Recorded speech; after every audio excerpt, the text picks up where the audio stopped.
First Japanese automaker to roll out a long-term carbon reduction strategy, but Japanese corporations are seen as trailing their European and American counterparts in efforts to mitigate climate change.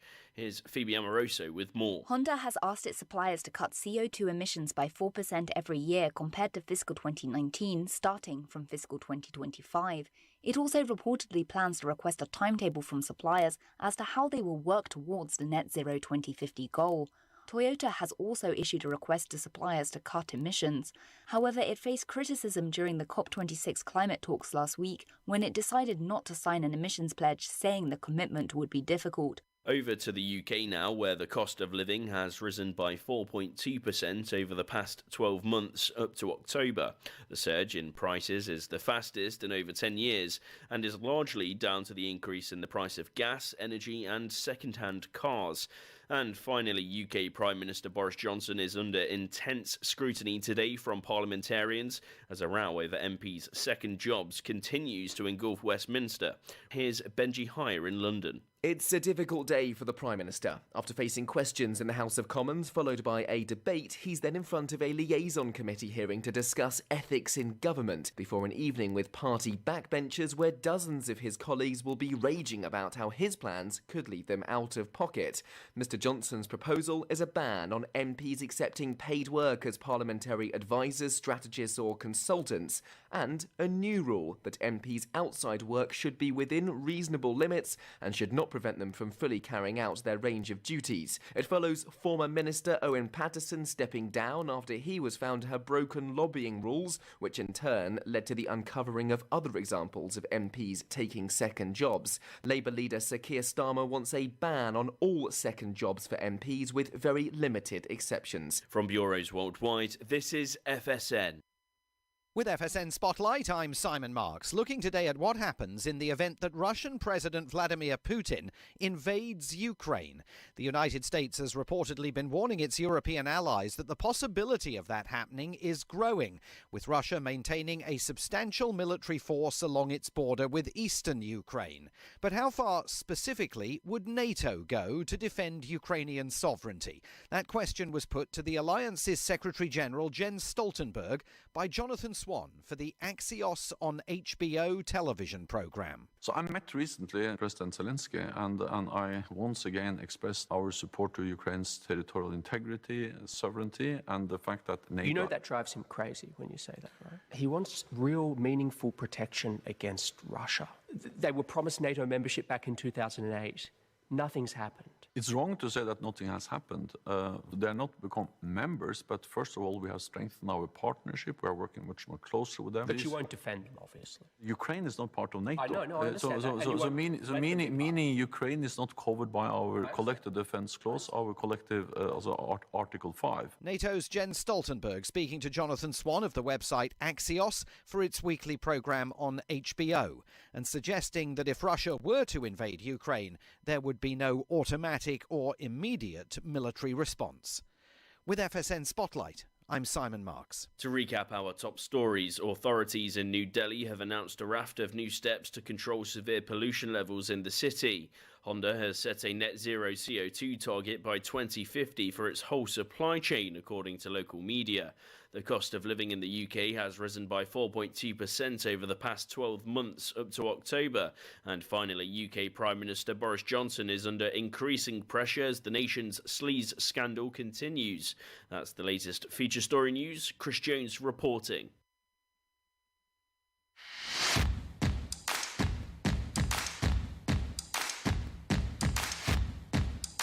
All right, did he say sleaze scandal? Sleaze scandal. You ever been caught up in one of those? Yeah. No. Good. Didn't want it to reflect poorly on me.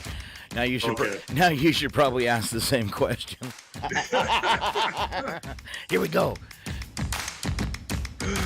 Good morning. It's KCHW 102.7, 726 on a Wednesday. That means Mr. Scott Allen and my buddy, Mr. Mike Pence. Good morning, Mike. Good morning. How are you today? I am doing good. Round of applause for you, just because. Yay.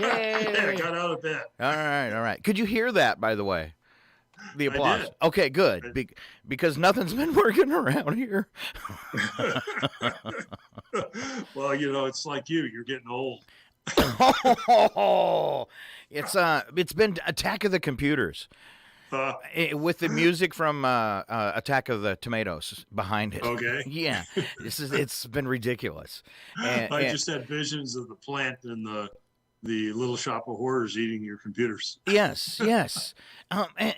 Things I've never seen happen with computers before either.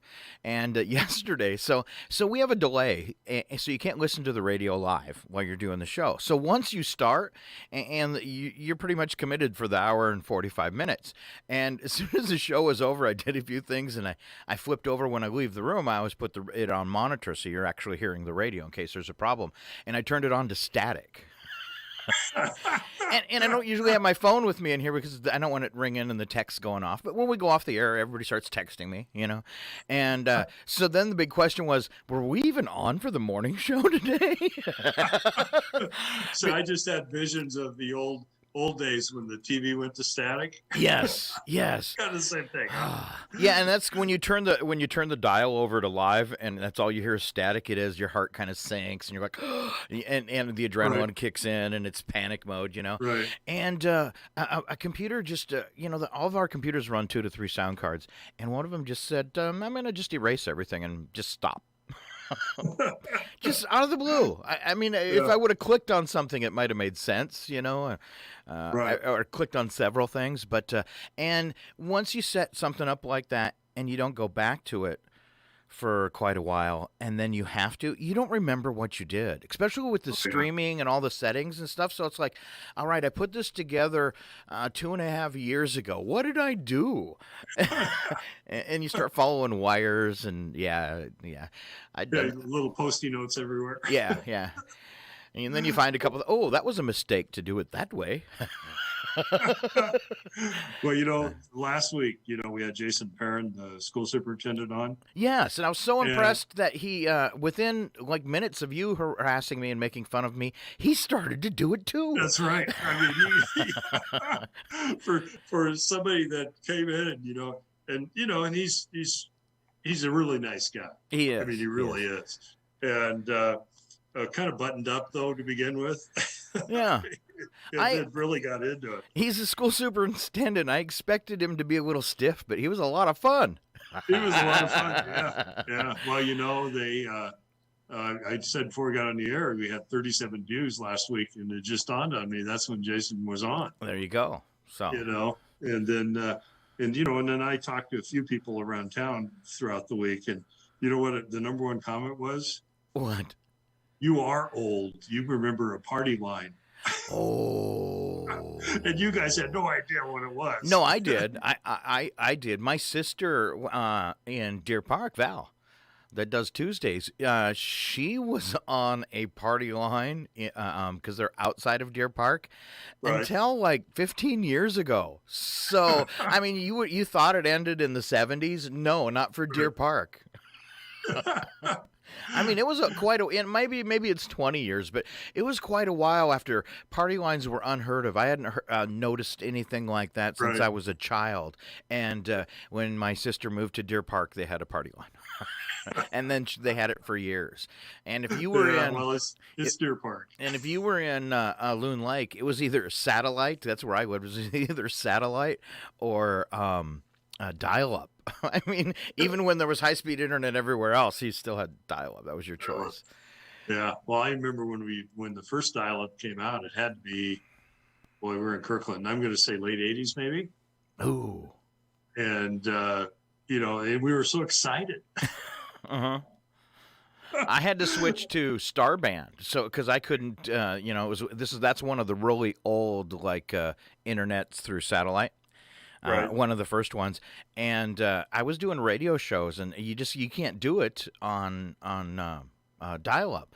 You can't upload anything unless you've got 3 days. So I switched to Starband, but it wasn't much better.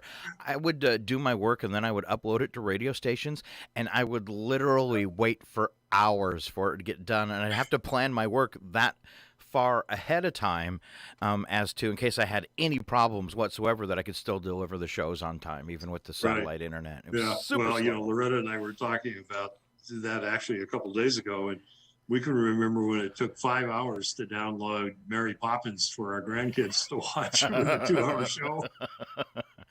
And now it's literally just minutes, and your movie's on your phone and waiting for you. Yeah.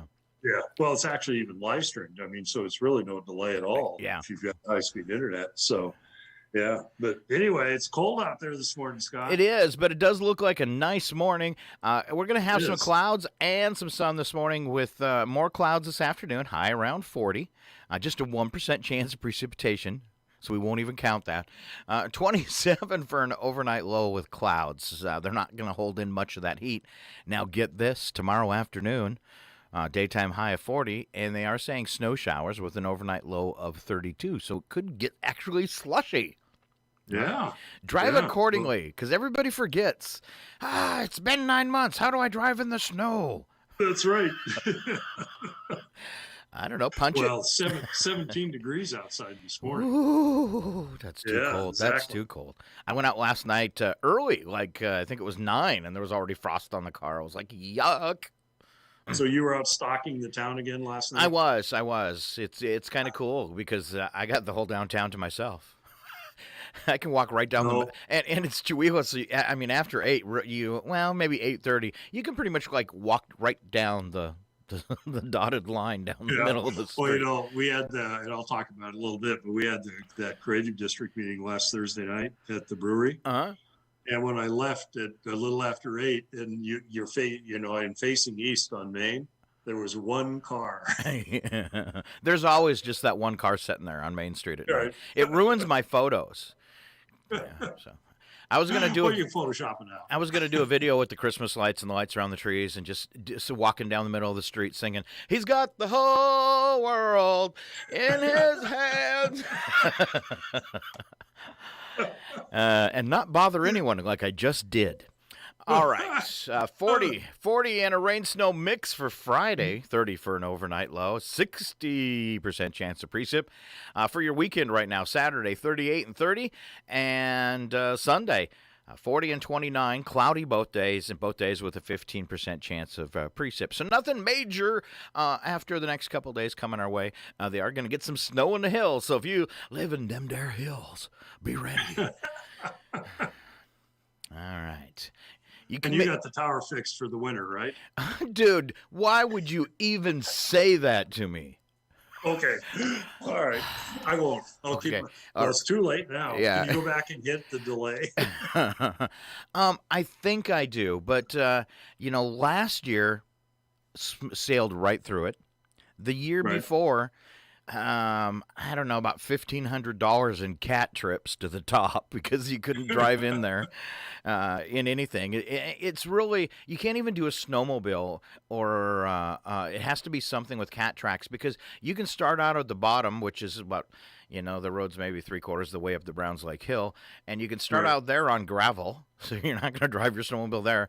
And then at about the halfway point, it's probably perfect for a snowmobile, and then by the time you're getting close to the top, you can't even get a snowmobile through it. So, Okay. I mean, like the one time I was going up, I was in the back, and two of the guys that actually do the physical work were on 4-wheelers with cat tracks, and one of them stopped on the top of the hill to look around, and obviously he's never been on a snowmobile, and I'm screaming at him, "Move, because you can't stop going uphill in deep snow like that in a snowmobile." And it was an older one, and as soon as I stopped, I just sunk like 3 feet. You're done. You're done. Somebody get a crane. Well, at least you had something up there on tracks to pull you out. It did. There was a wasted hour. Well, and with you, time's money, right? Oh, yeah, right, whatever. Well, with them, yeah, because I am paying them by the hour, like hundreds of dollars. So, yeah. Oh, okay. Yeah. That's probably next to music licensing. That's probably our most expense Our biggest expense throughout the year, besides music licensing, that's all in kind of lumps, is paying people to climb that tower. They got to be certified. It's huge. Right. Yeah. Do they live here, or do they come out of Spokane? Or They come out of Spokane. It is a company. There's not too many people around here to do it, so they're like the dudes. And the company's called Day Wireless, and that kind of scared me at first. Because it didn't have a lot of choices as to who to hire. And oh my gosh, they are the most awesome company. They totally respect that we're a nonprofit, and they have done so many nice things for KCHW. It's totally impressed me. No, good. Because that's kind of a thing where you got your stuff on a tower and you need to fix it. You're over a barrel. They could say $10 million, and you go, okay. Bring in the helicopter. Yeah. We're gonna need a chopper today, just cause. So that's a good thing. So yeah, great company. Great company is so lucky that that's the one that's in our area. Right. Exactly. Yeah. And if since we're nonprofit and if we're flexible, is when they get there and that kind of stuff. If it's not like a dire emergency, they'll always cut me a break just for being flexible, or work me in on a half-day job or something like that. So that's been really nice now for, what have we been up there for 5 years, 6 years? I don't know. Yeah. But isn't that the kind of the Chihuahua vibe? That if you're flexible, people will work with you, because a lot of people have to come in from out of town. Yes. Or the other thing I've noticed in just dealing with people, if I can set them up multiple appointments when they get here, they'll do things like, forgive the trip charge, stuff like that. Yeah. And so, yeah. I mean, and I think a lot of people should recognize that. I don't know if everybody does that, but if you're pulling somebody out of town to come here, there's generally a trip charge, and that's reasonable. I mean, it takes an hour to get here, and it costs X. You're still paying whoever that person is. But if you've got a, kind of like blowing out your sprinkler system, if you line up, take a little of initiative and line up 3 or 4 people for them, and you'd be surprised. Right. I mean, they really appreciate it. Make that worth their while. Right. Yeah. Exactly. Yeah. Yeah. I've got a guy coming in on Sunday to do fuel reduction up here at the golf course. And he calls me now and says, hey, I got 3 or 4 ready to go. And, bringing that equipment in costs money to do that. And so, actually, I got a call last night from somebody saying, I lost the guy's number. So it's like bringing the tree guy in for the whole neighborhood, right? Exactly. That's what it is. Right. Exactly. So coming up at 8 o'clock today, we're going to have Carolyn Jones and Deborah Barbie from Hands Across Nations. They have an auction coming up. They have their annual auction, and of course this COVID thing, they're doing theirs online as well. They'll be joining us to talk about the auction and what they've been doing in Uganda. I am really curious how COVID has affected them. And what it's like in Uganda. I mean, you can listen to the news and it's pretty much the same all over the planet, but you don't hear about, some of the countries that might be struggling with that and stuff. They just don't get the news, because usually it's because they don't have any oil. Or minerals. Something. You have no valuable. Spam wanting money. Yeah, well, you have no valuable resources that the Americans wish to pilfer. That's right. Easy now. Hey, I'm sorry. This is what we do. It's what we do. It's not right, but it's what we do. All right. Just a couple news headlines before we let Mike take off. Fugitive couple sentenced in horrific COVID loan scam. Yes.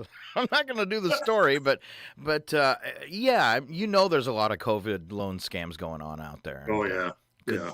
Good people. People trying to swindle you like they're going to get you a loan, as well as people getting loans that shouldn't and doing things with them that they shouldn't. So Waikomo may have to forfeit millions of dollars. Yes, remember what I said yesterday. Just like with the Packers, save the millionaires. Yeah, and in 2020, Packers had, or 2019, they had record. They were bragging about their record profits for the football team, and now they're asking fans to buy fake shares in their fastidious football game. But for $300, you can have a non-existent certificate share for the Green Bay Packers. Yeah, I know. Yeah, I didn't even know they did that, but I read an article on that a while back. It just you can own a irritated piece. me. It's kind of like you can buy an inch square piece of land in Florida. Yeah. Kind Or of the a, same thing. or a parking lot, parking space in New York for $3 million. Yeah, That's right. Or was Exactly. it was $1 million? Somebody sold a parking lot in New York for $1 million. $1 million. Yeah. Not a parking lot, a parking space. Spot. Yes. All right, and I will rent one out in front of the radio station, $50. $50 a week. Yeah, I'll rent you a parking spot. And wash your car once a month. No, that does not come okay. with it. Don't do no add-ons. That's extra. Oh, okay. All right, you're a busy man about town. You are involved with 3 different nonprofits. Where do you want to start today? Oh, let's start with the chamber. Okay. Okay. They're coming off All of a right. terrific Boo Fest, and Right, we're coming off and right into Christmas. You guys go, right? That's right. Yeah. I mean, it seems like it's one thing right after another. And just to kind of put the Boo Fest to bed, we really appreciate the feedback we got. We sent out a survey, and basically we asked 3 questions. What do you like? What didn't you like? And what would you like to see changed? And that basically will set the format up for next year. It's definitely going to become a signature event for Chihuahua. It's not a Chautauqua, but given where it's at and what it is and the time of year, I think we had over 1,000 people attend. And that's phenomenal. It's just phenomenal. So thank you to the businesses and the public. All right. The next thing, we need to talk about is the virtual auction. Of course, we couldn't have the live auction because of the COVID restrictions. So we had our initial virtual auction about a month ago. And the new one coming up is going to start on November 16th and go through November 26th and go through the 10th of December. Sandy told me yesterday we have 41 items up for the auction. Perfect time for do a little Christmas shopping and support the local chamber at the same time. It'll be up on the website. I think she's shooting sometime next week where you'll be able to go in and look at the items and things like that. They have photographs taken of everything, and then that's how they post it on the virtual site. And then we'll do all kinds of promotion. The promotion will be on the website, it'll be on the Facebook page, it'll be through an email database. I mean, a variety of different things. So we still have the raffle going, where for the $5 a ticket, you've got the opportunity to win a basket that's worth at least a couple $1,000s. It's rotating around town. If you want to see the basket, I think it's at Washington Federal this week, but you can get the tickets at Banner Bank, Valley Drug, Acres United, Washington Federal, and I believe the chamber office, of course, and I think the Independent. So Okay. Lots of opportunities to pick them up. And my tagline is, the really good odds to win if you buy a raffle ticket, but they're considerably higher if you don't. So. And as a previous winner, you like to brag about it. Yeah, I am. Yeah, I was actually I think the last winner because it went into COVID. And the basket that I won had over $3,000 in gift cards and chamber bucks. Wow. And they're from all over. I mean, there was things in there from Spokane and Coeur d'Alene, and of course a lot of them in Chihuahua. And frankly, gift cards when you get them that way don't expire. So it's something really to take into consideration. So great. It's a great fundraiser for the chamber. All right. So much better than those old entertainment books they used to sell. Remember, with the coupons in, Oh, and yeah. they'd have, and then when you got to the location and pulled your coupon out, you found it really didn't cover anything. Right, exactly. Yeah. Or had been expired, or they no longer had their product. I mean, things like that. No, this is really the right route to go. So, Right. And then of course on the 27th of the raffle, before I forget that, the raffle will take place on city sidewalks, which is December 4th. Okay. And then first coming up will be Small Business Saturday, which will be on the 27th of November, right after Thanksgiving.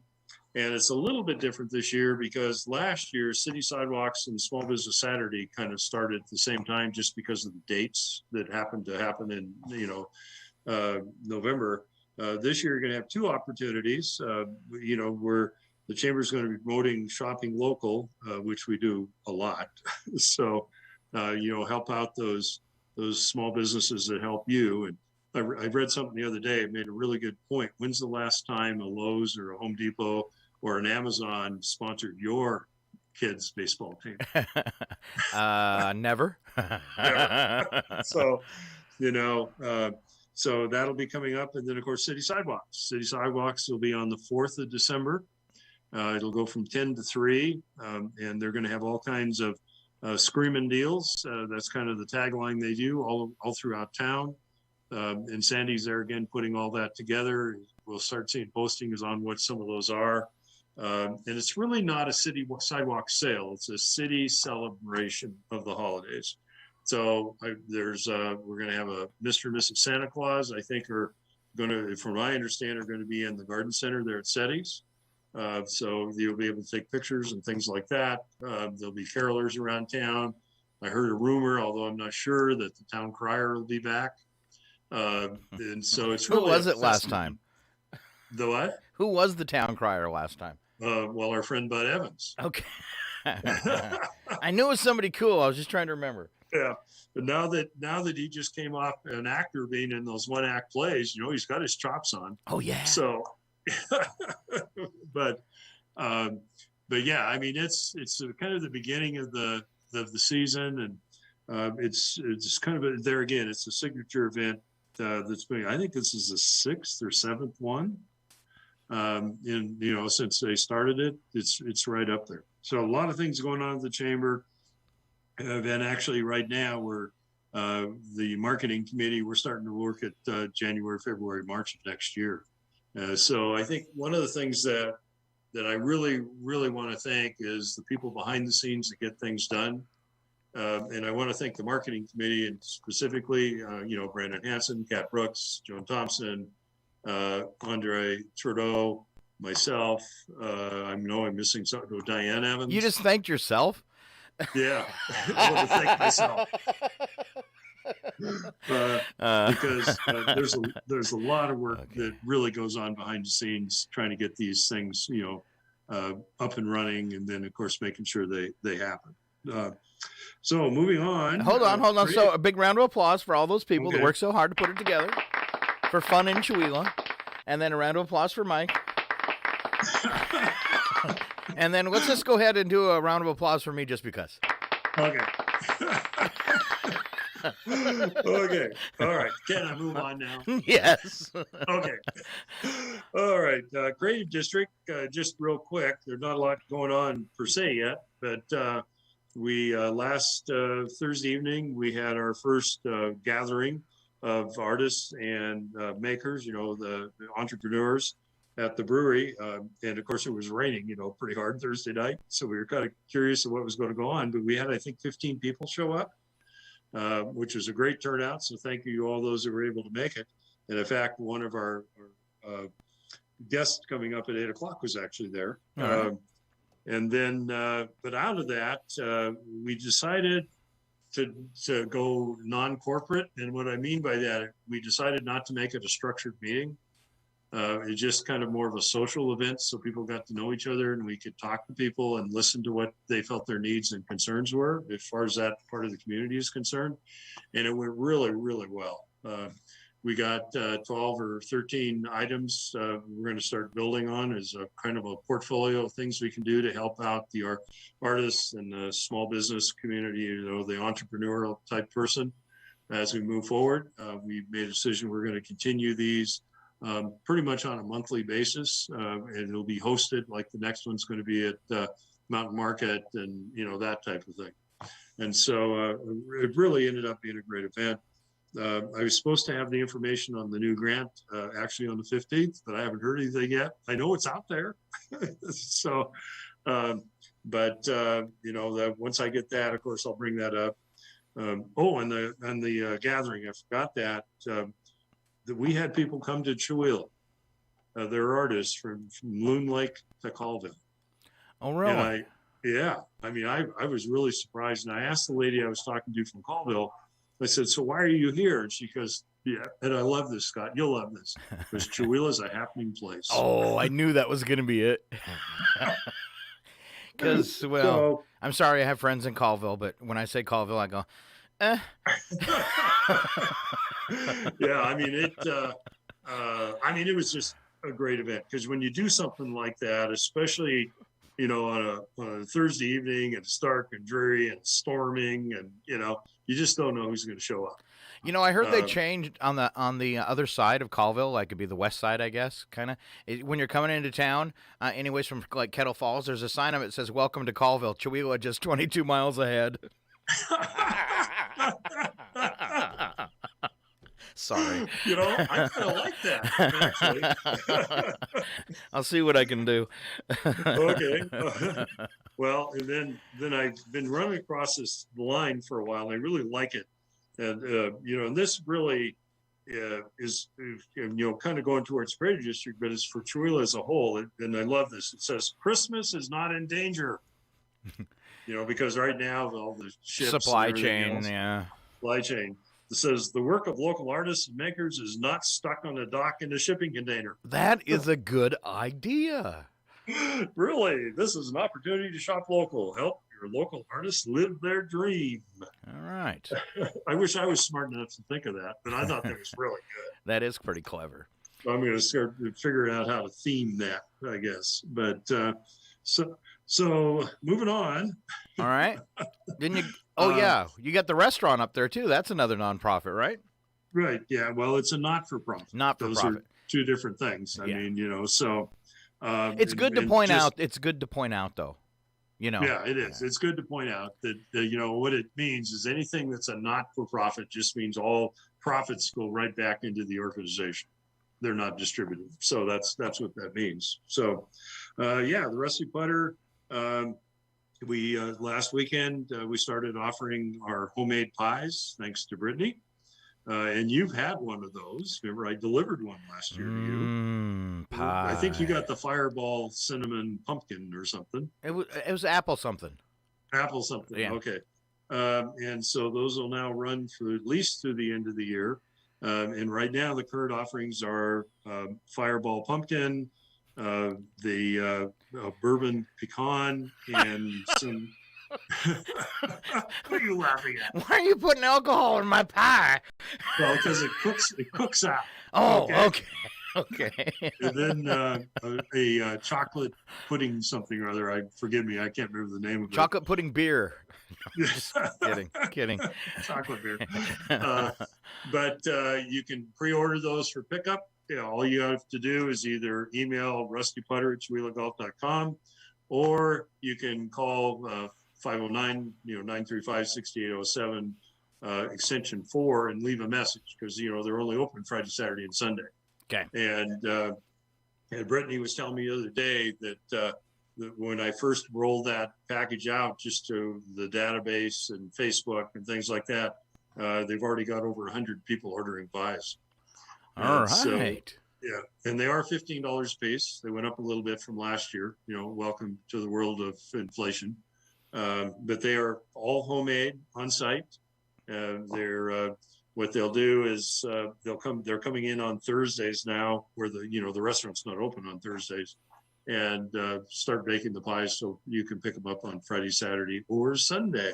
Okay. And for Thanksgiving, if you want some, they're actually, if you get the order in before Wednesday or Tuesday of that week, next week, I guess that is, isn't it? Then they're going to be open on Wednesday for pie pickup only from 9 till 2. So, so that's a great opportunity. If you want more information, you can go to the Rusty Putter Facebook page, or you can, like I say, email them at rustyputter@chihuahuagolf.com and they can get back to you.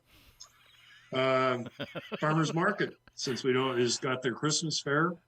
It'll also be on December 4th. And this is going to be really cool. What they did, and I think you told me they've done this before, they blocked off the street on 3rd East from Maine going south. Past the senior center. Yep. The senior center. And they'll have a big tent in case there's inclement weather. So everything will be under a tent. And the last I heard, they were really down to just a few spots that are available. as far as vendors are concerned.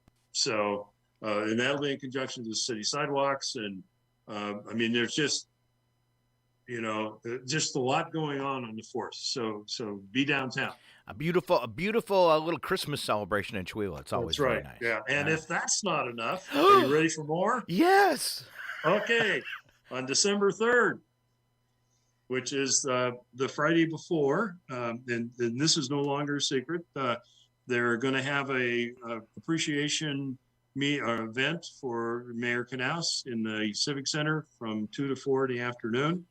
And basically, they want you to come by and say hi to Dorothy and thank her. And if you're brave enough, like Scott, you can kind of get up to the microphone and say a few words, to really recognize a person that's done a tremendous amount for this community over the last 8 years. And both of us are not shy about talking about that by any means.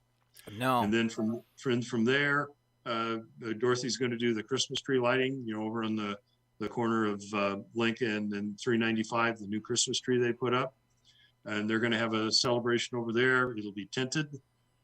You'll be able to get fire burgers. In fact, the first 100 fire burgers are free for the first 100 people that show up.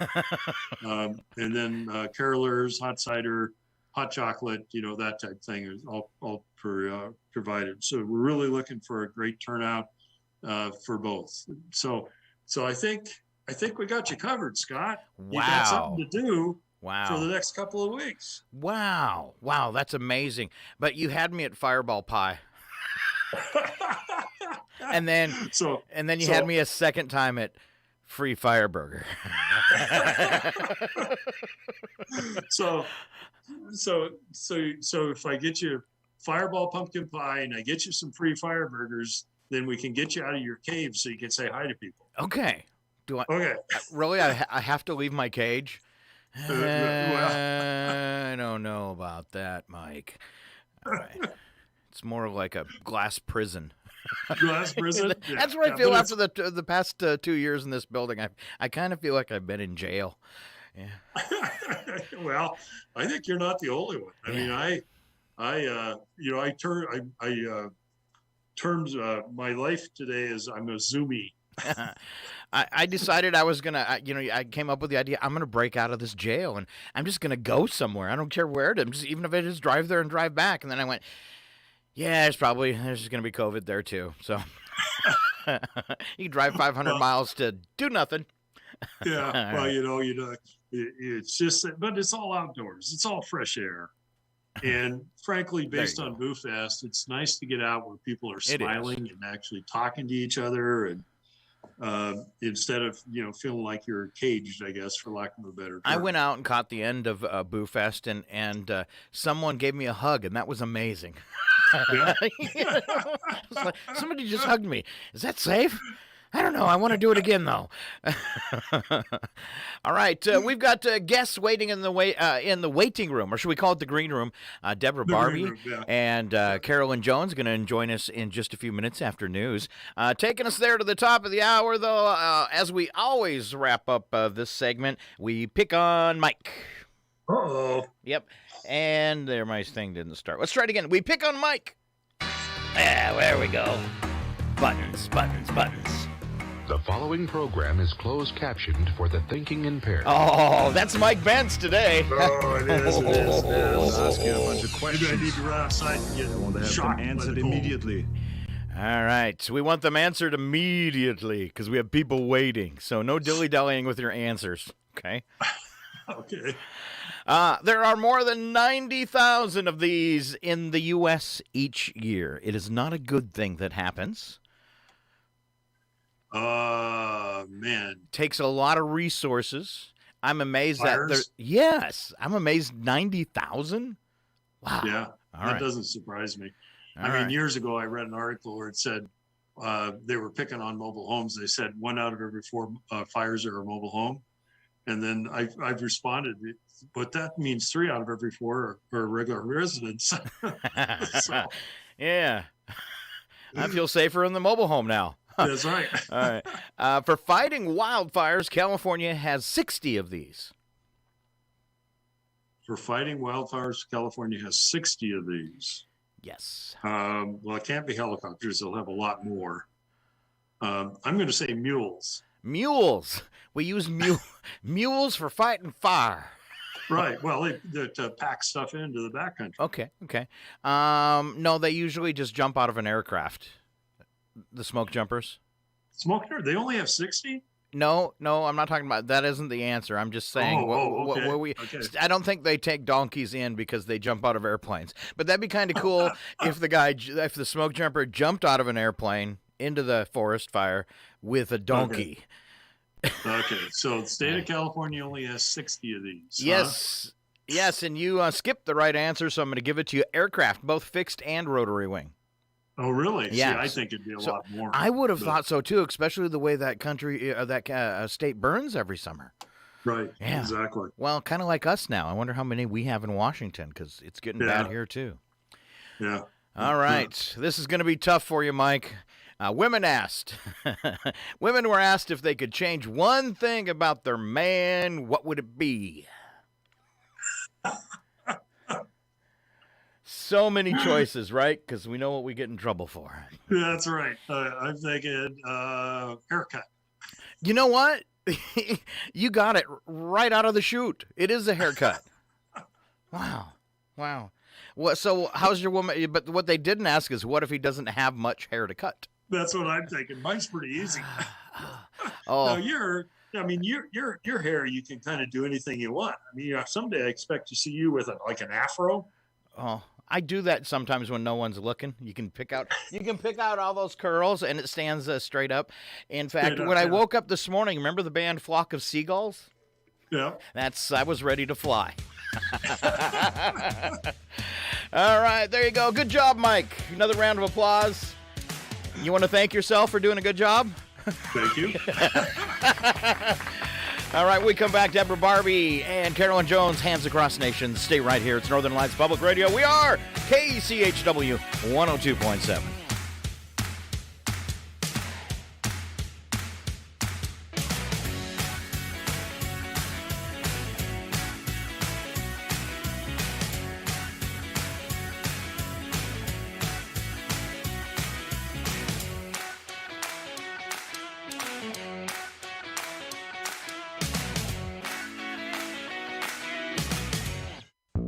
You're listening to 102.7 KCHW Chewelah. Your KCHW morning show made possible by a donation from God-Fearing Brothers Auto Center. God-Fearing Brothers specializes in auto services, including repair, maintenance, and detailing. They also stock tires, provide collision repairs, including glass, and they have an auto sales lot on the corner of Highway 395 and Main Street at the light. For more information, you can visit the Auto Service Center at 806 East Main in Chewelah. Find them online at godfearingbrothers.com or by phone at 509-935-6414. The Public News Service Daily Newscast, November the 17th, 2021. I'm Mike Clifford. Schools across the nation and in Ohio continue to adjust to the evolving impacts of COVID-19, which means addressing both the academic and mental stress issues faced by students. We get a perspective now from Ohio. President of the Ohio Federation of Teachers, Melissa Cropper, says playing catch-up from nearly 2 years of interrupted learning is a challenge in itself, but the pandemic also exacerbated many students' social and emotional struggles. Those include behaviors related to coping skills, motivation, and self-control. She explains kids need a safe space in order to succeed academically. It's Maslow's hierarchy of needs. You need to take care of basic human needs before the brain is capable of learning to its full effect. So teaching students how to get along with each other, taking care of physical needs, taking care of social emotional needs. Cropper says districts in Ohio are taking multiple approaches to help students, including incorporating social and emotional skills into classroom learning or adding social emotional learning as a special class. In a new survey, 72% of school district leaders said developing students' social emotional skills is as important as building their educational knowledge. Mary Sherman reporting. The New York Times reports President Biden Tuesday began selling his $1 trillion infrastructure law, making the case that the money would do more than rebuild roads, bridges, and railways. The law, he said, would help the U.S. regain its competitive edge against China. The Times note that President Biden cast legislation as a giant leap for the U.S. in its battle with China to dominate the 21st century economy. About 60 million American households get their energy from third-party suppliers. A new online toolkit helps these consumers make sure they're not being overcharged.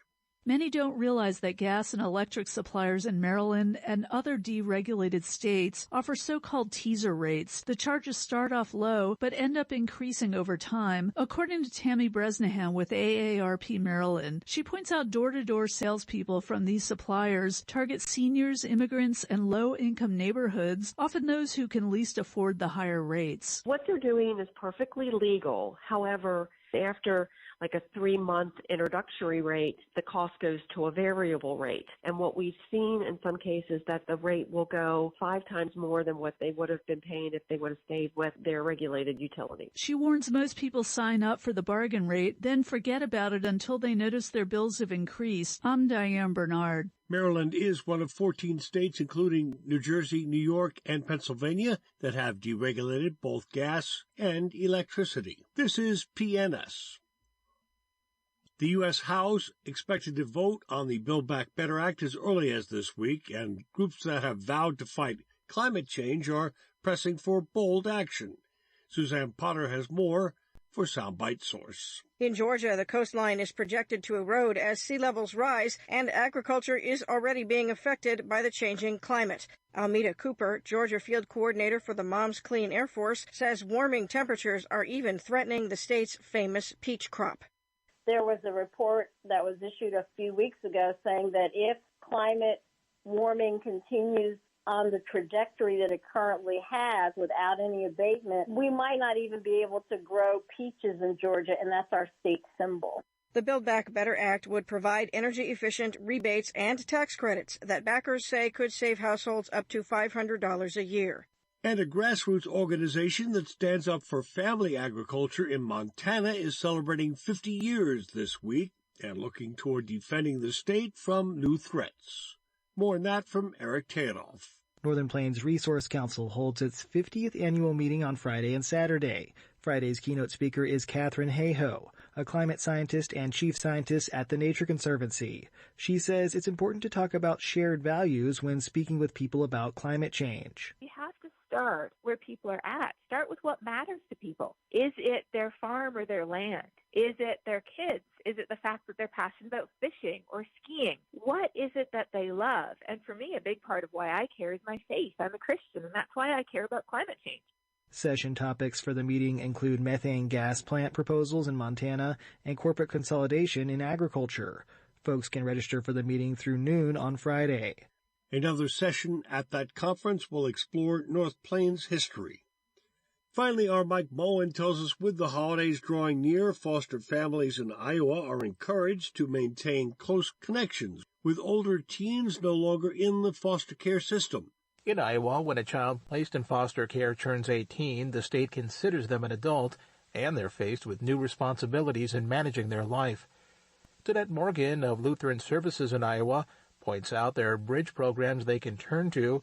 When Thanksgiving and Christmas are all around, she says they're still longing for a family setting. There are other services provided for these children, but there's just nothing like having a home to go back to. She says if possible, a foster family should seek care extensions during the transitional phase. There are bridge programs that include options like the Iowa Aftercare Services Network, which connects young adults with key resources. This is Mike Clifford for Public News Service, member and listener supported, heard on great radio stations. Find our trust indicators at publicnewsservice.org.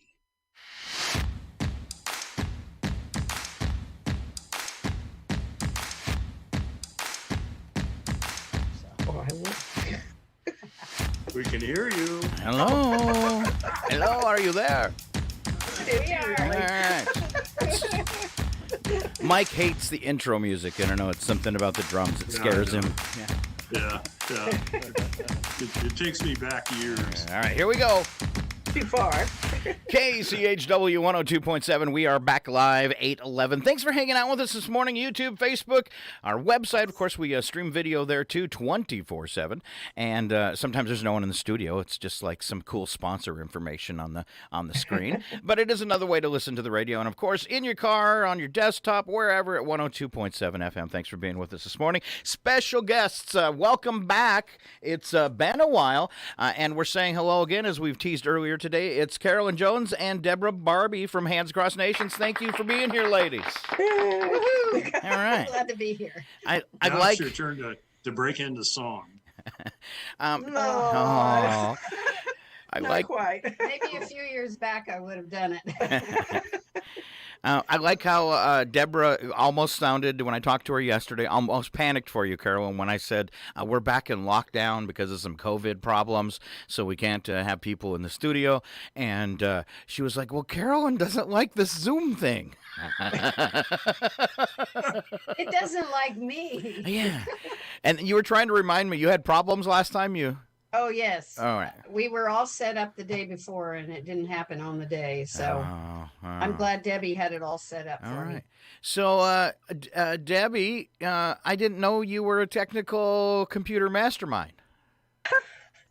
No, it's just trial and error. I tell you what, I think sometimes that not being able to do a lot of physical stuff has helped me learn the computer a lot more than I would have than if I was out doing what I would like to do, like skiing and water skiing and, stuff like that. I can't do all that stuff. So I taught myself a lot about the computer. All right.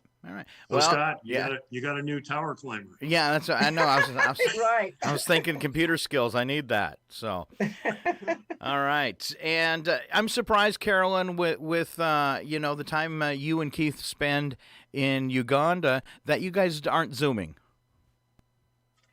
No, we're not. Okay. Our internet over there, we have to have two different systems, and it's on and it's off. It's on and it's off. So make it it's really very difficult. Unreliable. Okay. Yeah. All so right. we just we use it as best we can to do the absolutely necessary things, and that's it. Yeah. Between the electricity is not stable, completely not stable, and then they have to buy their data. And so it's real limited on what you can do on the computer. Wow. And very expensive. So it's kind of something that they watch out for a lot. We're kind of spoiled here streaming our Netflix, right? Yeah. Yeah. Oh. Yeah. All right, Carolyn, let's have you guys start off by giving us like a little synopsis for maybe people that are new in Chihuahua and haven't heard about Hands Across Nations before, of what you've been doing. And I want to know how many years you guys have been working and helping in Uganda. Oh, wow. Yay.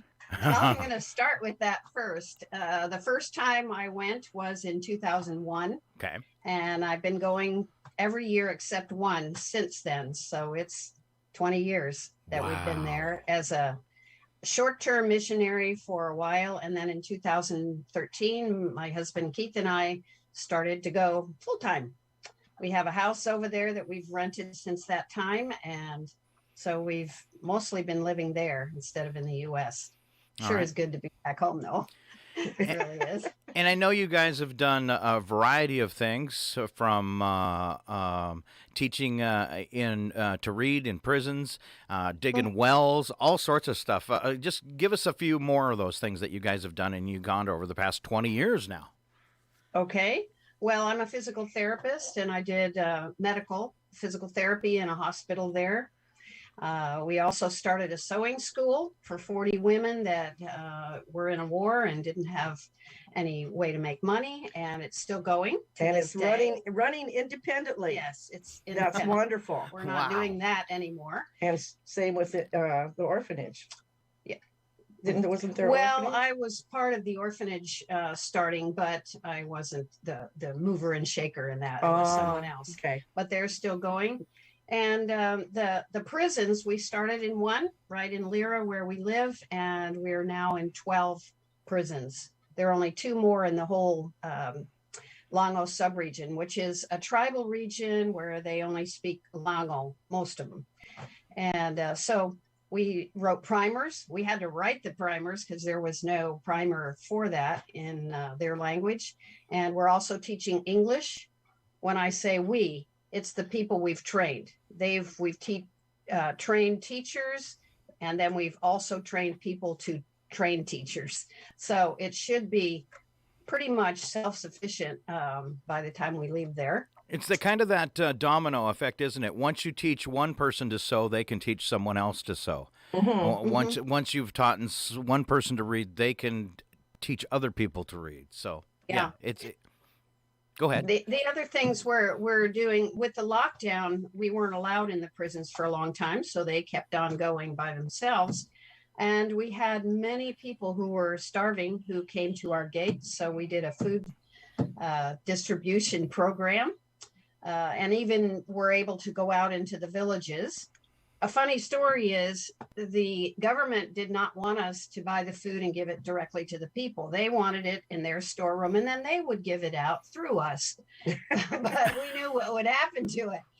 It would go to the workers there. So we said, no, never mind. We'll stop that. But they said, no, okay, you can do it, but you have to use our people and our truck and driver.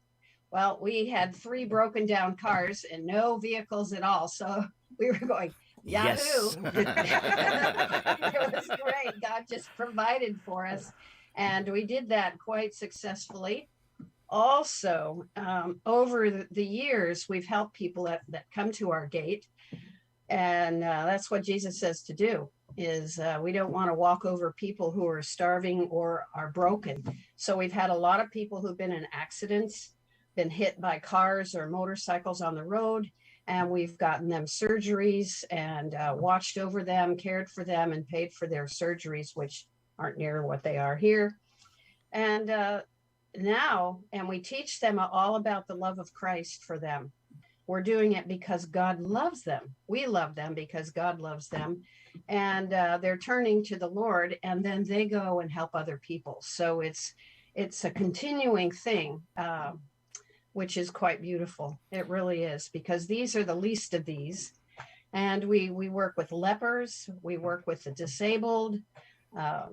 It's just quite amazing how we're starting to see that our efforts of teaching them how to love others is coming to pass.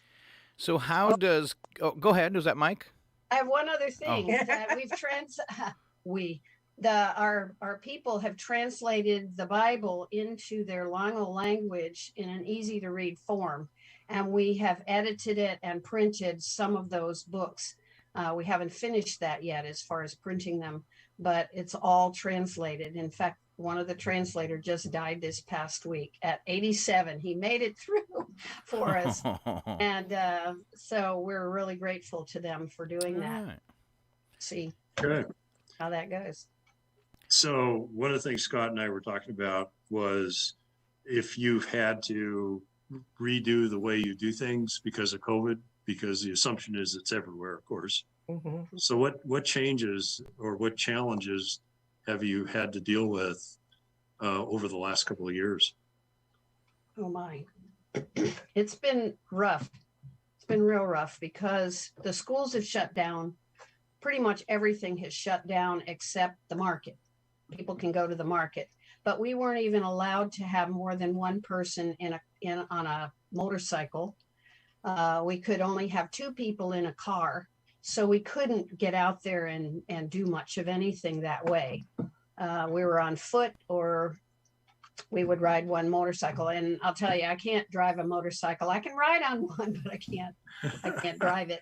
So it really locked us down quite a bit. That was a real problem, and not being able to get into the prisons. But in a way, it made us expand what we were doing for the communities. And that was a good thing. But right now, we are coming back home. We're kind of shutting down certain things that we're doing. We're going to go back to the prisons, and Keith wants to start a technical school there because once they've learned to read and write, they could have a business, but they don't have skills. And he has a lot of mechanical skills. So that's our desire. is for him to be able to go back, and me with him, so that he can start a technical school, teach them how to make their own tools, and and then have a business when they go home. They will be the ones that are teaching people out in the villages. We haven't started more classes out in the villages since the COVID. So it's great work. That's great work, teaching them to be self-sufficient. Yes. You know, Yes. it's And that we're old getting proverb. old. It's that old proverb about the teach a man to fish and he can eat forever, right? Right. Yeah. And we believe that you teach a man to fish, but you also teach him how to make the fishing pole so that he can do it. Totally So that's what we're self-sufficient. doing. All right. So what's the situation like? Is there enough masks for people there? The vaccinations? How does that work in a country like Uganda? Well, they have masks. They make them. It became a business there, but hardly anybody wears them up where we are. We're way up in the north, and they're kind of like Americans in that way. Up here in the north, we don't wear them much either. When a policeman comes around, they'll put it on, but they don't wear masks. And really, the COVID has not hit our area very much at all. We only know of one person who has passed away, and it really is not that. But in Kampala, in their capital city, it's pretty. They have a lot, and there's a lot of unrest right now, and so they just had two bombs go off in Kampala the day before yesterday. So we'll see what happens with that. But, always scary, right? well, we have to have armed guards where we are. We have 2 armed guards at night and a guard dog. So, but we're used to it, and we do a lot of praying and trusting. And I'm 72, and so is my husband. So if something happens and we don't make it, oh well. Well, that's an excellent attitude. All right. And amazing, and hats off to you for 20 years. 20 years. That's amazing. All right. Big round of applause. And Deborah, you've been helping out a long time. Have you been there the whole kind of 20 years as support? No, actually, I met Carolyn a long time ago. I was the manager of an adult family home, and she brought her mother in for us to take care of in her last stages of Alzheimer's. And that's how I originally met her, probably back in the 80s. 90s. Was it in the 90s? And then in, let's say, maybe 2010, I re-met her. She came and did a demonstration for Hands Across Nations to where I was living. I was actually living at Sunny Acres. At the time I was in a wheelchair. And so I re-met her there. And we became friends again. And I went to Kampala, to Uganda in 2015, spent 6 months there. And so it's turned into a real personal, it's a personal experience for me. And I know who she's talking about and what it's like there, really, truly. And I just have been compelled to help the people in Uganda. You know, the program Learning to Read the Bible is such a remarkable thing, because it's hard for us to figure that they've actually had people that they had to teach how to hold a pencil, let alone open a book up and to read. That and they discovered that, you know, they not only can they not read, they can't see, and various reasons why they can't see. I think malnutrition is rampant and totally common there. But so they've started a huge project on giving them glasses to read, reading glasses, and they've put out probably tens of thousands, I would suspect. Thousands, yeah, just thousands and thousands of reading glasses to these people involved in the reading program, and people's lives are changed through reading, not just reading the you know, learning how to read, but the primers are included Bible verses, and they talk about, they have a little mini, you know, Bible study for each lesson, and people's lives are being changed. They're learning how to to give change and to take money back, and people were swindled all over the place. I mean, they had money, they didn't know what it meant, they couldn't count, they couldn't add or subtract. It's just remarkable, and it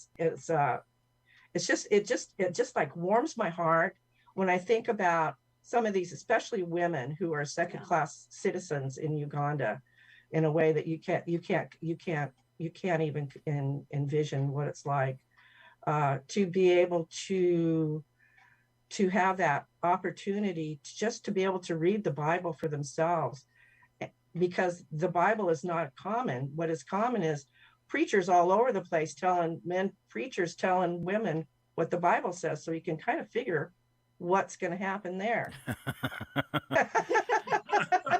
A little control. Tell the good parts. Yeah, it's sometimes the gospel turns in pretty one-sided, and it's just remarkable, and just to see somebody write their name for the very first time, and they're older than I am. Wow. Just the joy in their eyes is just absolutely incredible, and being able to see that they have some self-worth for themselves, and that God is really on their side, not just on they're worth something. And like in the prisons, I was there in 2015.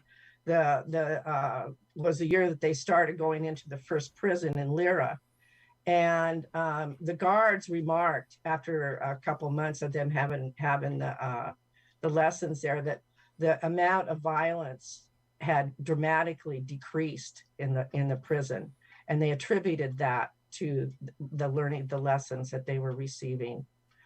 And you just think about that. These people, they sleep on concrete in huge buildings with nothing, laying side by side with just a trail to a latrine. That's what it's like in a jail. That's just part of it.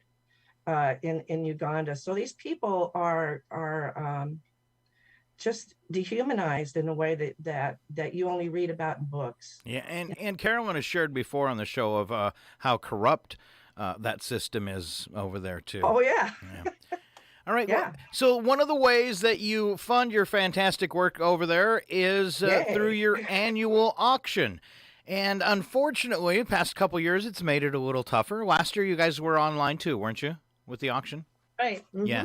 And you are again. So we have it starting, and you can correct me if I'm wrong about anything, starting November 29th and running through December 10th. You guys have an online auction. Mm-hmm. And the easiest way, I think, for people to get there, I know I saw one of the links, but I think the easiest way for people is probably just going to handsacrossnations.org, and you've got a big banner there and a link to go ahead and check that stuff out. Now, what happens right now if I click on it? You'll go there. I will go there. Okay, I'm going to go ahead and click. I'm going to click on it. I clicked on it. Okay. You can register. Are you doing that? Okay. And it will show you all the items, but you can't bid on them yet. Okay. Debbie has done a fabulous job. She really has. And we have still more things coming. We even have Terry Treffs, who used to live here and was our person to build or to have the dinner. He made our dinner. I remember that. Has given a Walla Walla adventure. Go figure. Yeah. Ooh. And coupons, and there's so much to do there. We have stuff in Coeur d'Alene. We have our own golf course here, and one for Stonebridge in Idaho. We have just a whole bunch of different activities, restaurants, and stuff too. All right. The big one, the biggest place to stay is the Ponderay Shores, which every year has given us a full week, sometimes more than that. This time they've given us a full week, which is valued at $1,500, $1,500 to $1,600. Now, I'll bet we don't get that much, but you never know. And it's a beautiful place and has all been upgraded during the COVID. She said they've been able to do 2 years of renovations in just the time that a few months while there. So it's going to be a good one. Last year we had only 25 or 26 items. We have over 75 items this time. Really? Well, congratulations. Yeah. All the way from a pie all the way up to this week-long. We had a big pie discussion earlier. What kind of pie? This one is going to be an apple pie. I went over there yesterday. It's from the bread So box. Scott, it'll complement your fireball pie. Okay. All right. Yeah, they I said don't know the if there'll be berries any were fire. yeah, the berries were hard to find this year, so he said I can't guarantee a berry pie, so we'll do an apple pie. All right. But yeah. All right, I see some other of our locals cruising by here on your sheet. And by the way, if you did the website, Deborah, good job. Dawson's is on there. Chewell Golf and Country Club. Looks like Bradley's Taekwondo. Tri-County Stove and Spa. Wow, you guys! Yeah. I'm always impressed with and just like the chambers too, is what you guys can come up with from people and how many people are willing to support causes in Chewelah. It's amazing. Yes. All right. And actually, Sherry Levine is the other person that's working on the website. Okay. She's the one that's put up all those logos of the people supporting us. And so Debbie's been the one to do the auction online, and that's taken almost full time to do that. And I see on the website, of course, people can contact you through there. There's a portal to donate. There's information about the projects you've done if people want to learn more. And just about, you got a section called About Hand, too. If people want to visit that, again, handsacrossnations.org. What else can you tell me about the online auction? Well, I think it's kind of neat because when I'd never done it. Last year was my first time, so I was kind of going blind, into it kind of blindly. But if you're looking at an item and you click on the picture will expand and you can see it. So I'm not sure if everybody knows that they can do that. I think that's kind of neat because you can see some more of the detail. And another thing that I really enjoyed was if you bid on something, then if somebody bids you up, it appears in your email. Now, I don't know if that happened at the Chamber of Commerce because it did. Okay. But I think that's kind of neat, so you can stay right on top of what's going on and protect yourself. Yeah. Well, the Chamber one is that way too, and what it does is it makes it competitive. Oh yeah. So it's almost like you're in the room. Yeah. And then you become a bid stalker. Yeah, you do. Can you see the person who outbid you in case it's a friend? Yes. Nice, because you can call them up on the phone and say, "Stop that." Yeah. Well, tell you a funny story. Against my daughter one time. I was bidding for their Christmas present, and she was trying to buy it for herself. Oh. Well, in the chamber auction, I was bidding on something that Sandy was bidding on. And she sent me an email. Stop bidding. Well, but that's the idea. We want to bid more and bid them up, so you make more money for the fundraiser. And there's another good thing that happens is that you can put your top bid, and it will go up in increments. It doesn't bid your whole bid. It doesn't let you show your cards, so to speak. Really? That's kind of nice. So it will go up in, I don't know what the increment is, but it'll go up like that. So at the end, you think you might have it, but somebody else, they put it in there that they'll go up, it'll just automatically go. It's sort of like, what is that? eBay. eBay does it, yeah. So a lot of people will be familiar with that on eBay. You can put in your maximum bid. Yes. So one of the nice things about that is being an administrator and the owner of the page, I can see what the total is. Oh, that's cheating. That is kind of cheating. It is cheating. I'll be good. It's a good thing that she's not one of the real wealthy people. You bid it up, and then you end up having to buy it, right? It's scary for me bidding up stuff. I'm going, whoa, that's it for me. I don't even. Somebody's got to, go above this now, please. All right. All right. All the funds from this go to your work in Uganda with Hands Across Nations. Yes. All of it, really, Right. pretty much 100%, because Keith and I pay for our own airline tickets, and for most of the vehicles we have bought and other things like that. So we try to stick with all of the money that comes in goes to the people. and the projects. Now, you've told me about it. It's hard to keep the cars going and parts are hard to come by. So have you ever flown back to Uganda with a starter and a suitcase? I have. I knew it. Yes. I've tried to go and get Toyota parts down there in Spokane and had to bring them back because they didn't work on the car. And they took them back, fortunately, even though it was a year later. Wow. They did that. But yes, it's really tough to get the cars fixed. So, all right, ladies. That's why we had 3. Did we miss anything that you wanted to cover today? Oh, I'm sure it'll occur to me after we're done. That's the but way it works. I really appreciate what you do, Scott. And this radio station has been just a huge blessing to our community. We're really, really grateful for it. I appreciate that. And with us a long time. Happy to give people the opportunity to share their causes and help build on them. So that's what this nonprofit is about, is helping the other nonprofits. So there you go. That's it. There we support you too. I know you do. All right. Thank you so much, ladies. Once again, Deborah Barbie and Carolyn Jones from Hands Across Nation. Thank you. Big round of applause. Thank you, Mike. Thanks. You bet. All right, ladies. You have a great day, all right? And good luck with the action. Real quick, don't forget, that starts on the 29th and runs through the 10th. And once again, Deborah Barbie, Carolyn Jones, Hands Across Nations. There you go. Well, that was kind of short-lived. All right. All right. Thank you, girls, very much. All right. You're welcome. Thank you. Thank you. You bet. Bye. All right. Bye, Mike. All right, Mr.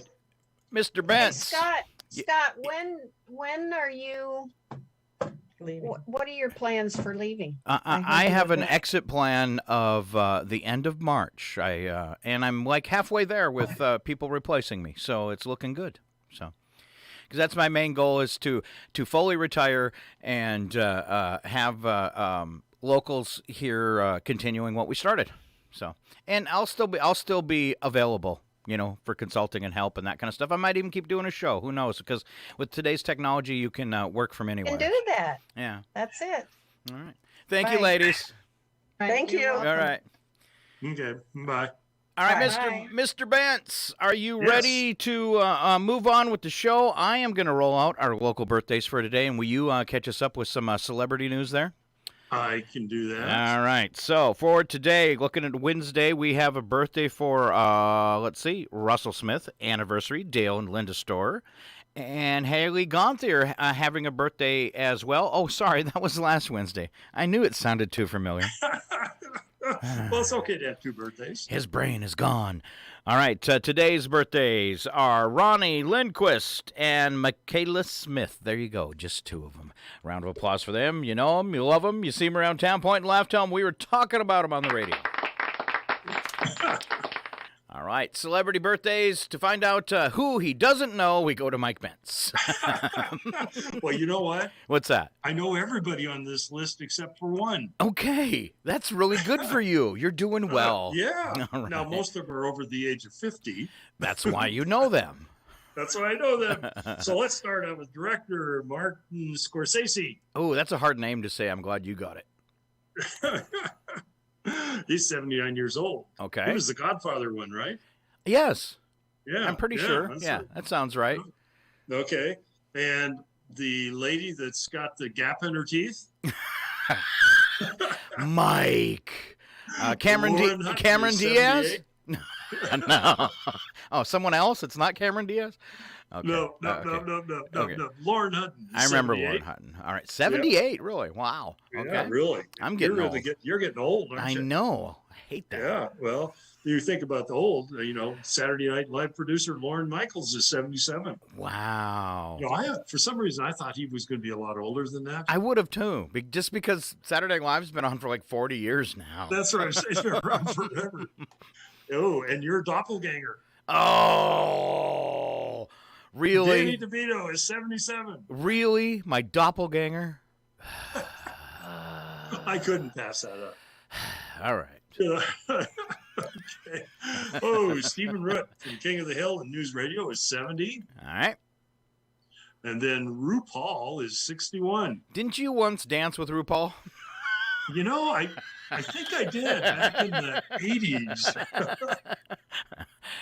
Okay, Dylan Wash from Nipatuck and Brooklyn Bridges is 58.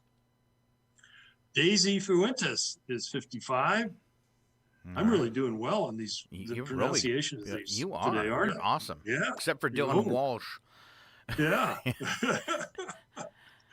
Okay. Well, it's Walsh or Walsh. I don't know. You said something else, though. Well, it's East Coast, it's Wash, and on the West Coast, it's Walsh. Okay, Leslie Bibb, ER, popular. Christine Everett in Iron Man movies is 48. And Rachel McAdams is The Wedding Crashers, and The Notebook is 43. All right. So a little bit of history. It's good for you. Really. It's good for you. Yeah, it is. Yeah. All right. It happened today, the 17th of November. We start off in 1970 when Douglas Engelbart received the patent for the first computer mouse. I wonder if he's still getting royalties. Oh, wow. That'd be awesome. Wouldn't that be awesome? It would.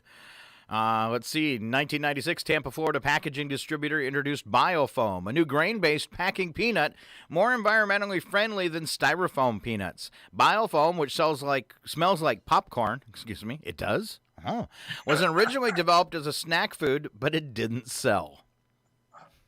So now when my package from Amazon comes, I can open it up and it's Biofoam. I not only get the product, the paper, and I get a snack. Snack too. I don't know. You know, if I saw this thing that said Biofoam chips, I'd have to buy it. I'm surprised it didn't sell.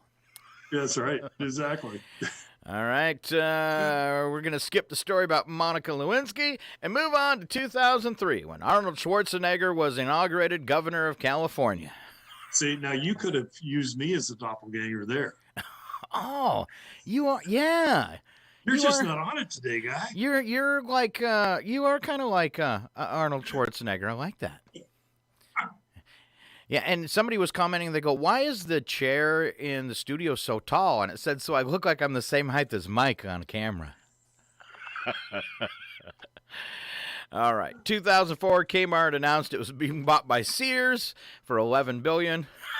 Pretty much what bankrupted Sears. Well, at least somebody made money somewhere. I remember when that came out, and I was talking to somebody. And you would have been a good one to talk about that for a laugh. I was like, "Really? Sears is buying Kmart? What do they want to go twice as bankrupt?" That's right.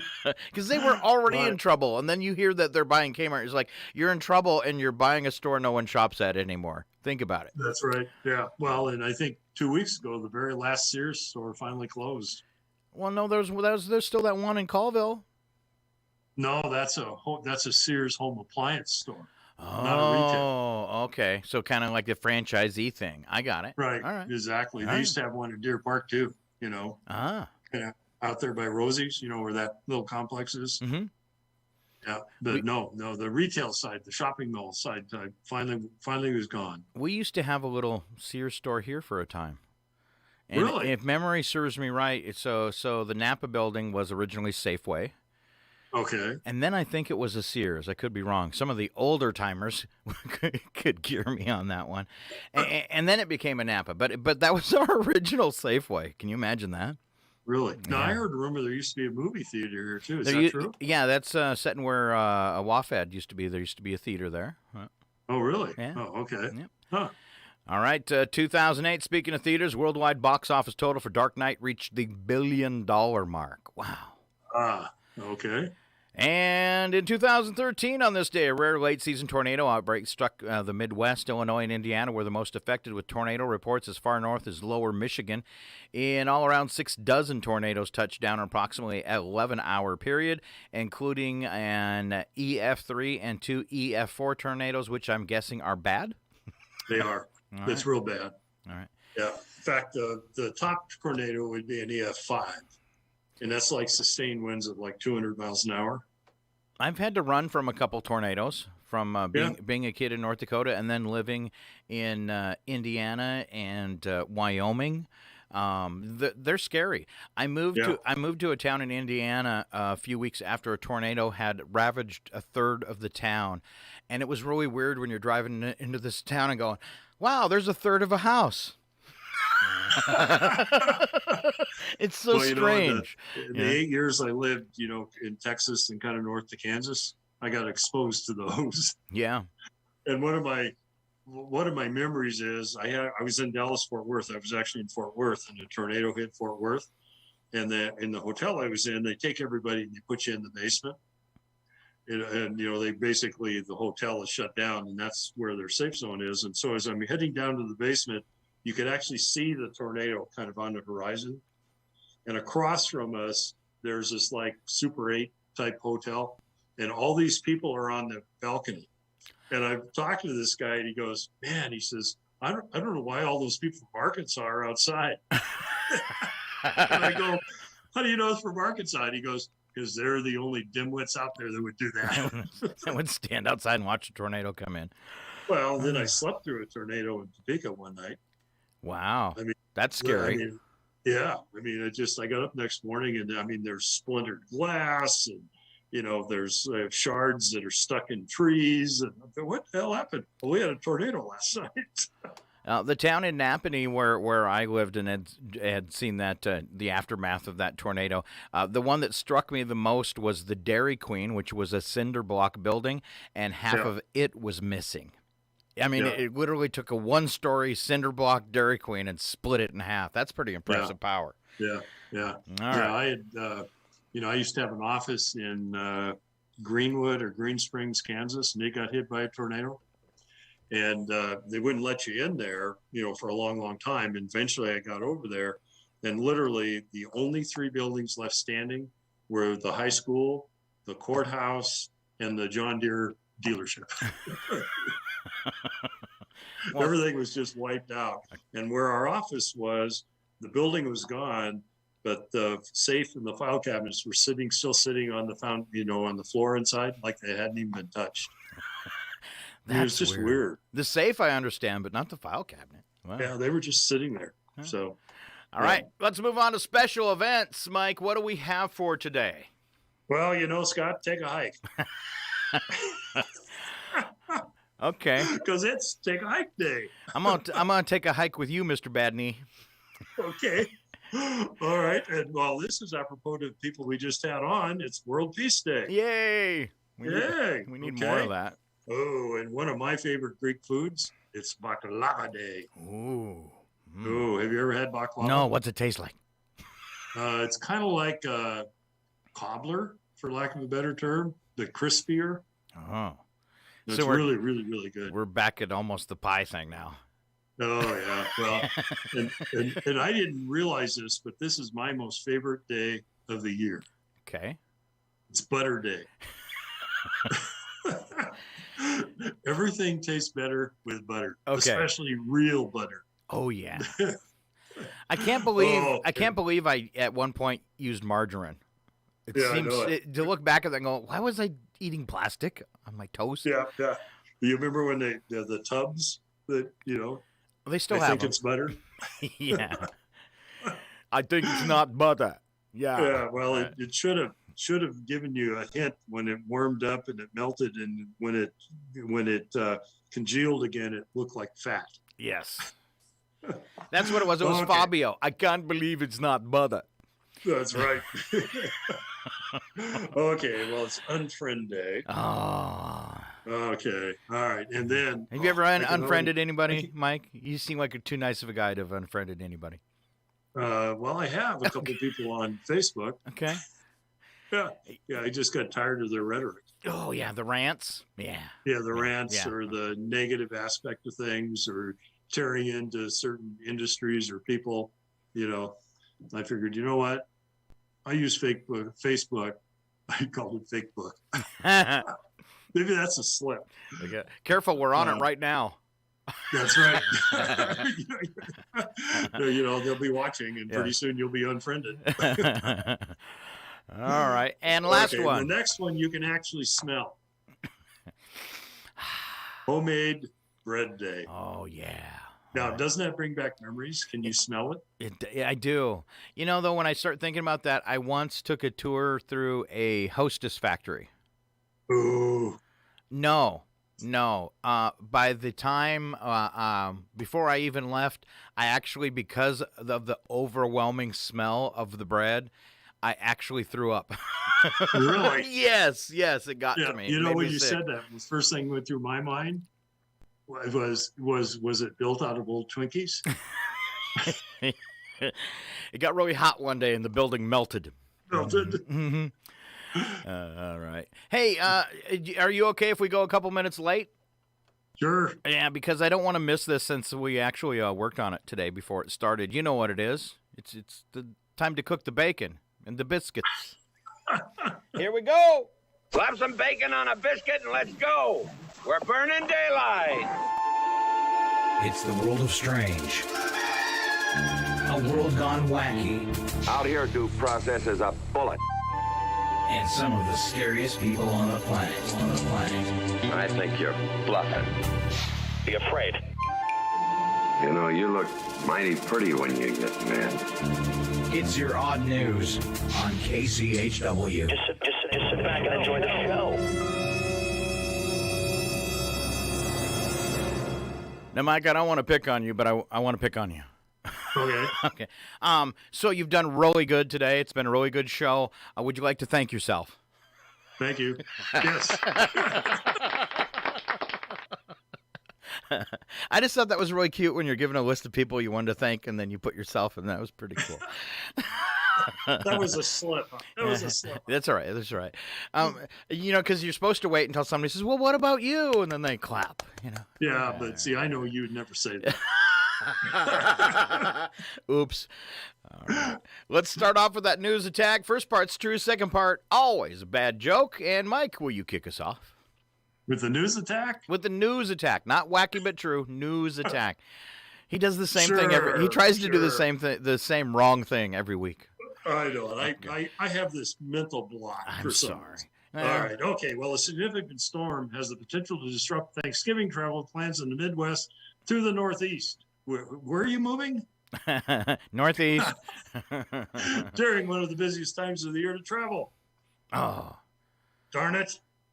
That means I won't be able to argue vaccines over turkey, green bean casserole, and pie with my nitwit cousins. That sounds like Christmas in North Dakota. Yeah. I was going to say, my mind just went blank. I was going to say something really astounding. Okay, well, I can't. My relatives, I said this is spring after a visit, but then I went in the fall, too. And my relatives in North Dakota still think Trump's president. All right. A survey finds the nation's police departments are now much more likely to overlook a potential recruit's past marijuana use. Because the duty of a good police officer is to serve and protect and pass it on. Pass it on. Oh, that's bad. That's really bad. Sorry. Oh, sort of. Okay. All right. Okay. Well, this one's right up my alley. All right. Science tells us an occasional drink with dinner may reduce the risk of having a stroke. Good. Yeah, exactly. As always, they advise limiting your intake to one drink. Anything more than that, and you run the risk of getting drunk. And telling your wife that her cooking really tastes like. Ooh, never good. This increases your chance of being impaled by a butter knife. I was thinking impaled by a spoon. Ooh. All right. I don't care as long as it's real butter. That's right. Study claimed that coffee preserves good health. So, I guess America really does run on Dunkin'. I know I do. Okay, all right. Well, there is something to keep in mind this Thanksgiving. Really? Yeah, really. Yeah. According to the American Heart Association, eating a big meal can quadruple your risk of having a heart attack. Okay, so I'm just going to bring you half a pie. Okay, it's not the food that kills you. It's a severe recoil that happens when you unlock your belt and your stomach collides with the table. Recoil. I never thought about it that way. That's right. So. Hey, hello. Hello? Hello? I don't know where'd that come from. All right, let's see. Thanksgiving is a week from tomorrow. To make carving the turkey easier and faster, replace the middle leaf of the dining room table with a table saw. I heard that before. It's a good idea. Okay. All right. Okay. All right. Well, I'm all set for Thanksgiving. You are? Quit bragging. Yes, I am. It's called the Butterball Hotline. Get the correct antidote for my mother-in-law's turkey dressing. Sorry, you're going to need a COVID booster. Oh. Harry Potter cast will reunite for an HBO Max special. It's titled 20 Years Later, Harry Potter and the Bottomless Cash Register. Coming to a theater near you. And I've got a persistent caller. Yeah, you do. I didn't even know you had a phone in there. That's never happened before.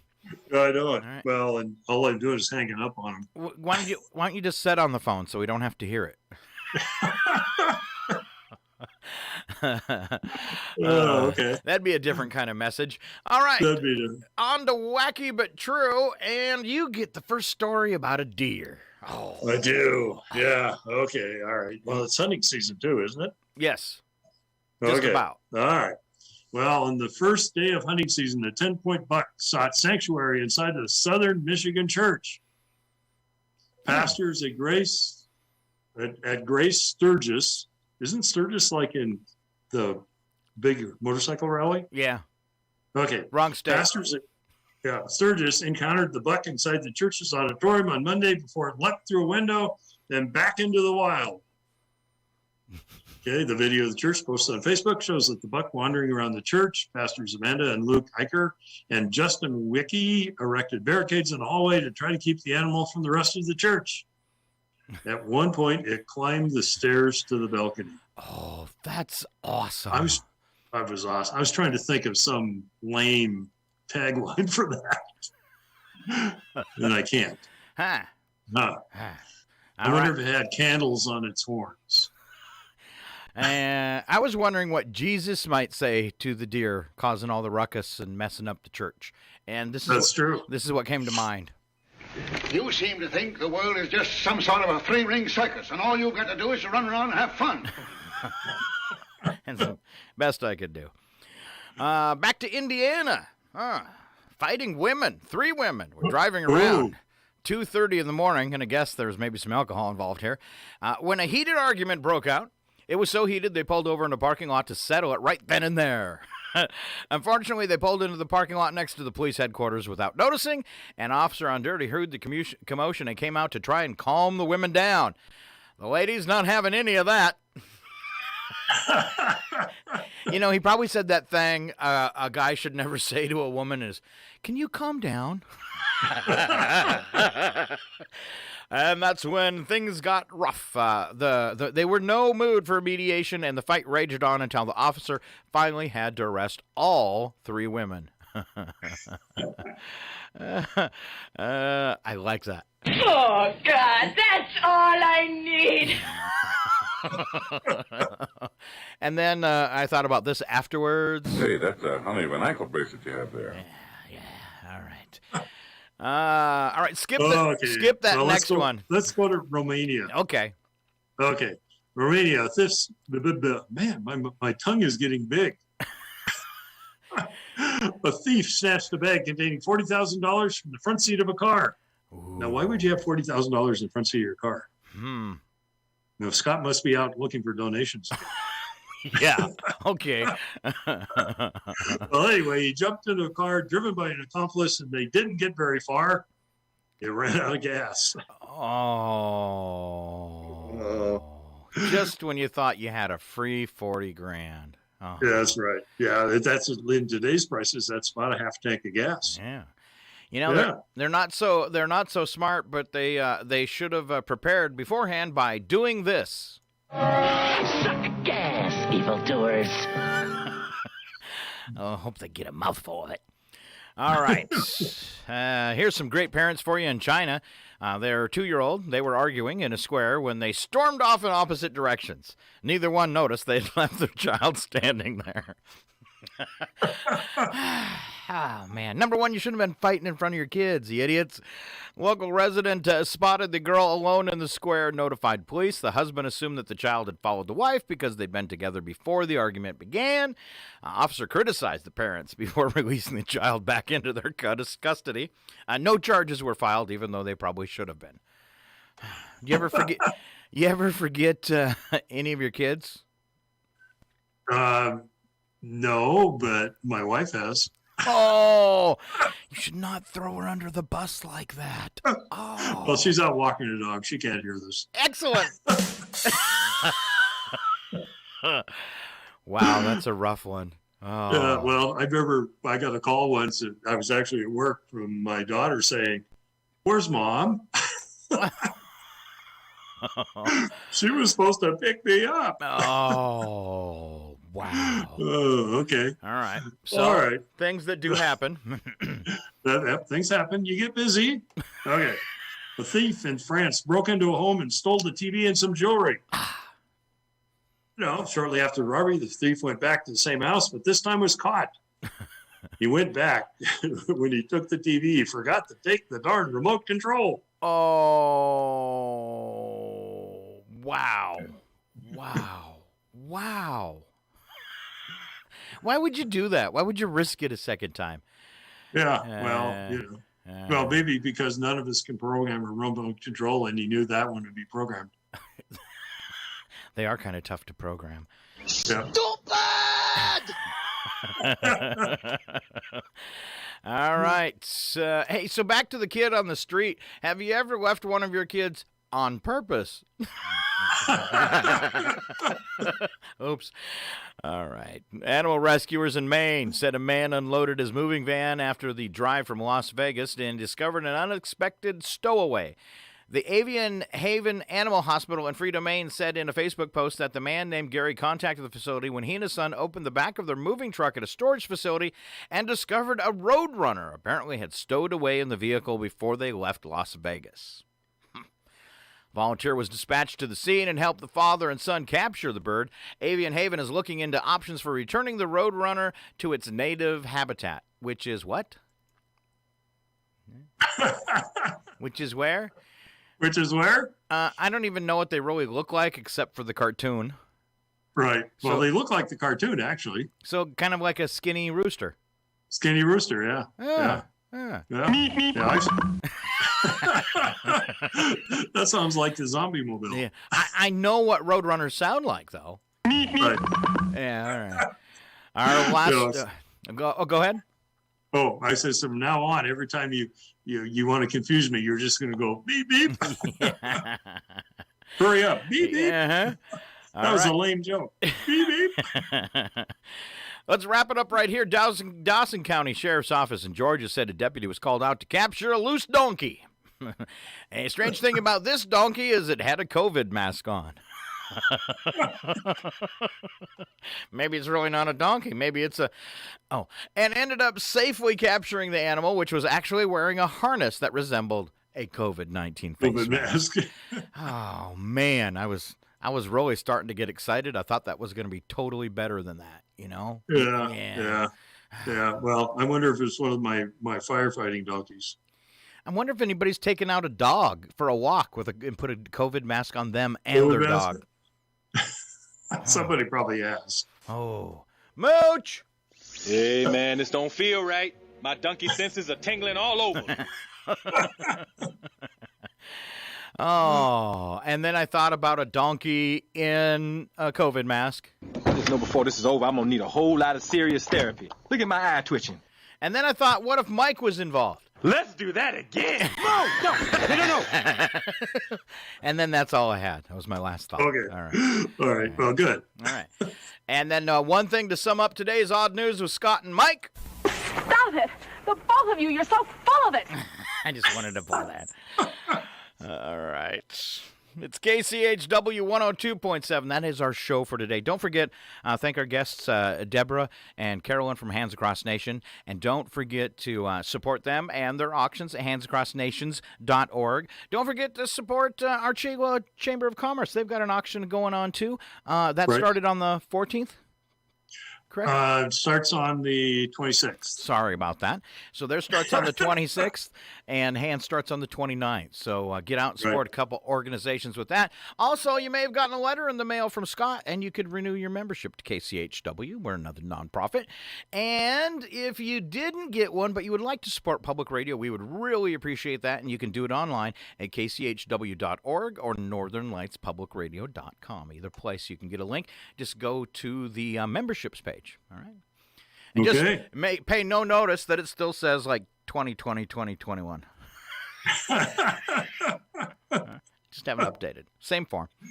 Then you can do that year-end tax funding because it's a 501c3 and KCHW is tax deductible, baby. That's right. You get some money back. So if you're in the 20% tax bracket, you made 20% on your money. There you go. He made it confusing, didn't he? All right. I did. All right. That's our show for today. I'm Scott. I'm Mike. And you keep on listening to KCHW 102.7. Now, before we do this, let's go over the ground rules. Rule number 1, no touching of the hair or face. Of course. And that's it. Now let's do this.